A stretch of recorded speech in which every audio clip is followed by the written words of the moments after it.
Okay, workers, thank you very much for joining. This is a practical session on advice for developing workplace and professional relationships based on appreciation of diversity and inclusiveness.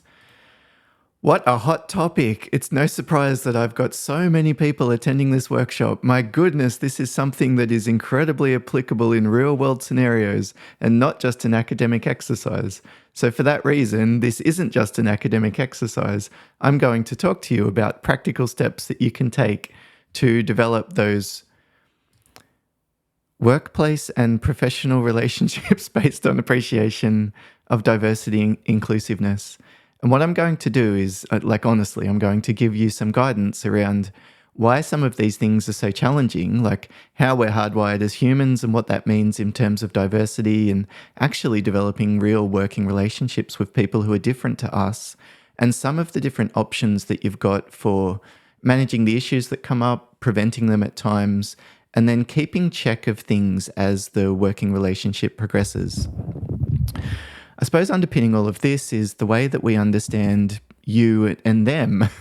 Like we often hear these, what would you say, patronizing, discourse around diversity is so wonderful. And we've all been to these bloody trainings where they get us to list 10 benefits of diversity or something. I mean, there's so many people sitting in the room thinking, well, that's fine, but why don't we list the 10 downsides of diversity? Do you know what I mean? Like, so many of us, we're empirical and evidence-based and all this kind of thing until it comes to topics like diversity and inclusiveness, because it seems like it's good. Do you know what I mean? It seems like it's something that we should aim for. And I think essentially it is. Like, none of us want people to be discriminated against on the basis of personal characteristics. And I don't know, not all of us, but 99.999% of people that you ask, should someone be treated differently if they have a disability? I mean, the answer is obviously not. So the challenge there is that although we agree on these principles in general, we've kind of got different ideas about the best way to go about implementing them, and I suppose implementing the broader change that we're looking to see in the general society. So I think the moralizing, preachy kind of people, here are 10 benefits of diversity or something, their heart's in the right place. I mean, some of them there isn't. As someone who develops training workshops, I could make so much money running trainings in something like diversity and inclusiveness, but I know that it's just a tick the box exercise for so many organizations, and there's just not as much empirical basis to those types of theories that people think. Even articles referenced in academic journals might just be somebody's subjective opinion about what they think something is, for example. So today I'm going to be talking about what I think something is. Well, it's not actually what I think something is. It's what the Buddha thought something is. It's the concept of self. It's something that I often talk about when I'm doing communication and conflict resolution skills training. Like, who are you? And the Buddha talked about these 5 aspects of you. You've kind of got your thoughts, if we can get that to work. We've got your emotions, what you feel. And within that, I suppose we'd probably put different categories of things like mood and affect and like the physical sensation of feeling something. Like when you feel angry, there's a physical sensation that comes along with it, as well as some other type of label that we would put on it, that we would call a feeling, so to speak. So emotions, feelings, mood, affect, I think of them all as somewhat synonymous, although obviously in terms of using the language and the terminology, I might use a particular word to convey something that's slightly different based on the person that I'm talking to or that kind of thing. But Buddha didn't. He just said they're all in there as emotions. Then we've got our perception, what we're noticing, what we're paying attention to, what we're observing.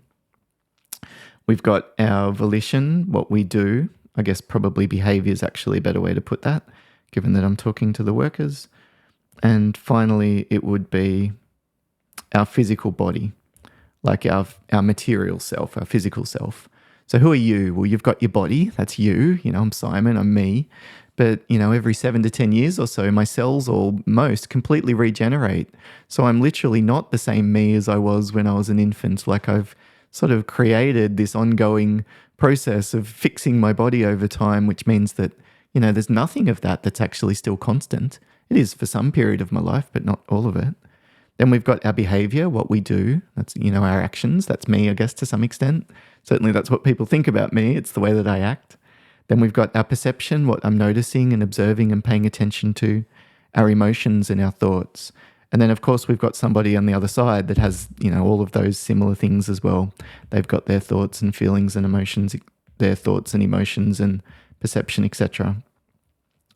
So we're wired to identify things that are a threat, and we take a threat response. It's what you might have heard as the fight or flight response.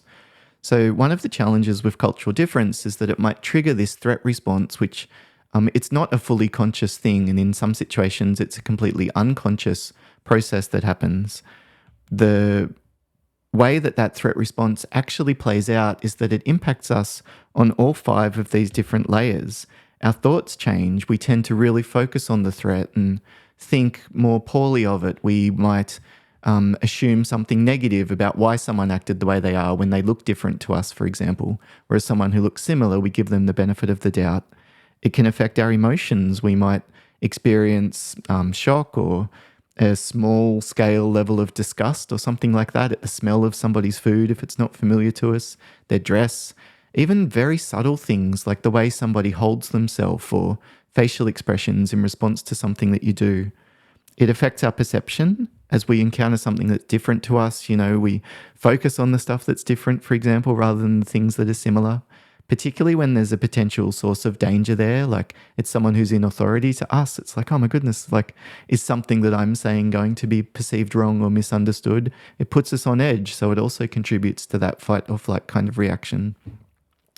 We've got our behavior being affected. That might all contribute to us having a hard time choosing our words carefully, or, we might find that our heart rate increases slightly or something like that, or we're shaking a little bit, or our voice is quivering.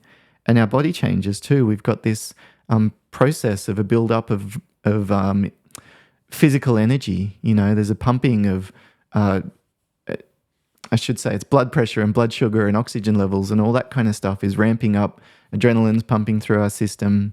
It's all to get us ready to fight or flee if that was something that we needed to do here. And that's not ideal, if you're going to talk to somebody in the lunchroom who looks a little bit different to you. So in that kind of a situation, it's a lunchroom setting. It's probably very, very subtle. You might be looking at a 1% ramp up in all of these different areas, for example. But what would that look like for you? This is where the subjective element comes in, that I have a different set of cues or triggers that affect me, and probably the way that I get affected is different to you as well. I might take a little bit of a recoiling action, but you might do something different when you come across something that you're not familiar with. And then there are particular steps that we can take to manage that process of escalation. In the context of something like an interpersonal communication, you're meeting a client who's different to you, you're talking to a colleague or an external stakeholder, and there's some difference. And for whatever reason, you notice that it rubs you the wrong way. It affects you for whatever reason. Deep breathing can be something that's quite helpful there. Taking a few deep breaths, really focusing on the exhale, using your nose rather than your mouth. A few of those kind of cycles often helps us to slow our heart rate, calm down a little bit. It interrupts that automatic fight or flight response that our brain might be preparing for. We could engage in something like mindfulness, for example, which basically means paying attention to our thoughts. I beg your pardon, paying attention to our perception. So it's like, what are we noticing here? And when we ramp up in that fight or flight kind of process of perception, we tend to get tunnel vision. We put the blinkers on. We focus on only the thing that's a problem. That person in the workshop that's asking the difficult question. That person in the meeting that is rolling their eyes, or I think they're using their phone. Of course, that's not the full story of what's going on here. We've got 6 people who are engaged and 1 that's not. But in the moment, we tend to focus on the problem. Of course, because if it's something that's literally a threat to our safety, like a tiger that's going to eat us, it's good that our brain focuses on it. But it's not particularly helpful in these kind of situations where we're wanting to, think about what the person said, for example, rather than focusing on that other thing that we're noticing. So mindfulness means we pay attention to our senses, the 5 senses that we've got, touch, taste, sight, smell, sound, but also the 6th sense, what Dan Siegel calls the 6th sense, interoception, what we can feel in our body. Like, are we hungry, or is my stomach bubbling, or can I feel my heart racing, or is my muscles clenching or tightness or something like that? And then finally, it would be like paying attention to these other aspects of you. What is going on in terms of your thoughts and your emotions? What do you want to do? What's the automatic behaviors, I guess, that get triggered when the behavior goes into that escalation process? And all of this would then have a flow-on effect that it would begin to calm your body down, your heart rate would slow, etc. And you'll be naturally more open, and you'll be able to literally engage in a more genuine way with the other person that you're dealing with. The challenge is that you're probably triggering them in a whole bunch of different ways, and a lot of them you might be literally unconscious of, like nonverbal communication cues or that kind of thing. But that's not necessarily something that you're responsible for.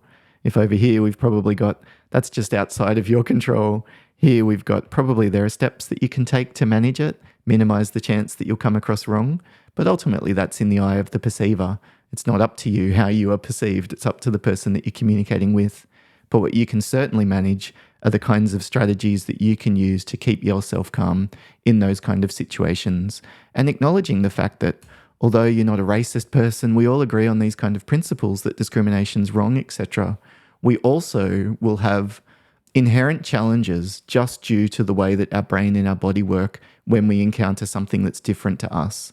And if you don't take the steps to manage that, effectively, I suppose that's where the negative effects can start to trickle in.